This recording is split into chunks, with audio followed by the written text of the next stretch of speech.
नहमदुहु व नुसल्ली अला रसूलिहिल करीम अम्मा बाद फौज़ु बिल्लाहि मिनश शैतानिर रजीम बिस्मिल्लाहिर रहमानिर रहीम। मोहतरम सामीनो नाजरीन अस्सलामु अलैकुम व रहमतुल्लाहि व बरकातुहू। हजरत आयशा सिद्दीक़ा रज़ियल्लाहु तआला अन्हा फरमाती हैं कि एक शख्स नबी पाक सल्लल्लाहु अलैहि वसल्लम की अहादीस आकर सुना करता था। जब उसने जिलहज का चांद देखा तो उसने रोजा रख लिया। तो नबी पाक सल्लल्लाहु अलैहि वसल्लम तक जब ये खबर पहुंची तो आपने उस नौजवान को बुलाया और उससे पूछा कि ए नौजवान, तुझे किस चीज ने इस पर आमादा किया कि तूने रोजा रख लिया?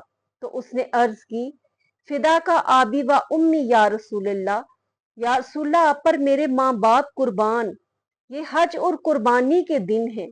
तो मैंने सोचा कि अल्लाह रब्बुल इज्जत मुझे भी इनकी दुआओं में शामिल कर ले और मेरी बख्शिश हो जाए। तो हजूर सल्लल्लाहु अलैहि वसल्लम ने फरमाया कि तेरे इस एक रोजे का अजर अल्लाह रब्बुल इज्जत की बारगाह में 100 गुलाम आजाद करने के बराबर, 100 ऊंट कुर्बान करने के बराबर और 100 घोड़े राह खुदा में खैरात करने के अजर के बराबर होगा।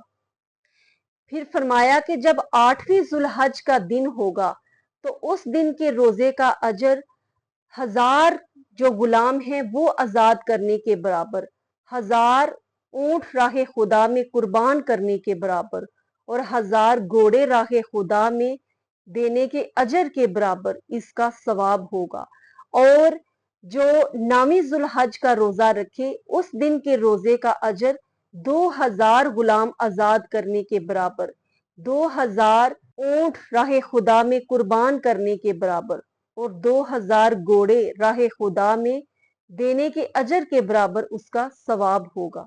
मजीद नबी पाक सल्लल्लाहु अलैहि वसल्लम ने फरमाया कि 9वीं जुल्हज का रोजा जो है वो 2 साल के रोजों के बराबर होता है और जो अशूरा का रोजा है वो 1 साल के रोजों के बराबर होता है।